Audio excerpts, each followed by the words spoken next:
Oi, gente! Hoje vamos falar sobre a escravidão no Brasil. Vemos que cotidianamente esse assunto ainda é muito discutido, tema de debates e estudos ao longo da história humana e principalmente brasileira. Em geral, parte majoritária dos historiadores tem uma conclusão em comum, de que esse período foi um dos mais tenebrosos e vergonhosos para a história do homem moderno e contemporâneo. Isso porque, até os dias atuais ainda há vestígios de uma sociedade escravocrata, em que certos momentos floresce ainda o sentimento discriminatório étnico. Então vamos conhecer um pouco mais sobre essa época escura de nossa história. A escravidão no Brasil teve início logo após a chegada dos colonizadores portugueses em 1500. Os escravos foram trazidos principalmente da África Ocidental, como Angola, Congo e Guiné, para trabalhar nas fazendas de cana-de-açúcar, minas e fazendas de café. Este sistema de escravidão durou mais de 300 anos, até sua abolição em 1888.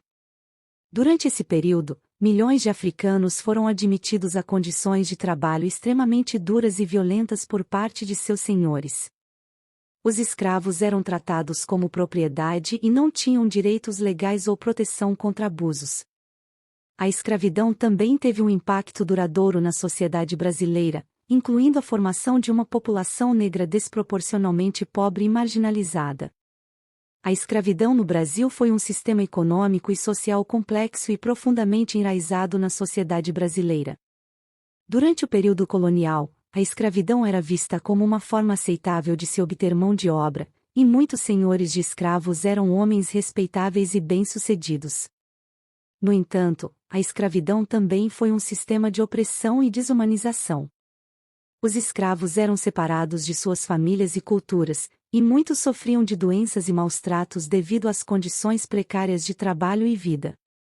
A escravidão também teve um impacto econômico significativo no Brasil, pois a economia brasileira depende fortemente da mão de obra escrava para se desenvolver.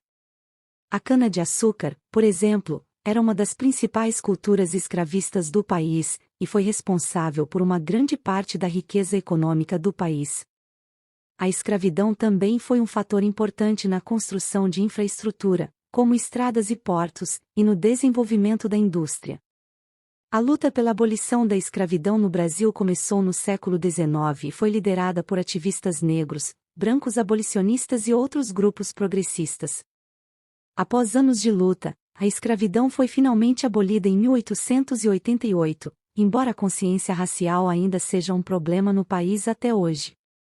Em conclusão, lutar contra a discriminação racial é um esforço contínuo que requer ações conscientes e ativas por parte de indivíduos e organizações.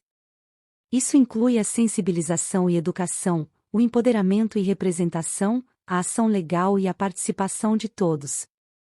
A luta pela igualdade e justiça racial é um trabalho constante e vital para construir uma sociedade mais justa e igualitária para todos. A discriminação racial não é apenas um problema social, mas também uma questão moral. É importante que cada um faça a sua parte para combater esse mal. A abolição foi uma conquista histórica para os direitos humanos no Brasil. Juntos, podemos construir uma sociedade livre de discriminação racial, onde todos tenham as mesmas oportunidades e direitos. Gostou? Então, se inscreve no canal, dá um like, e deixa sugestões. Misturamos mais ideias depois. Tchau!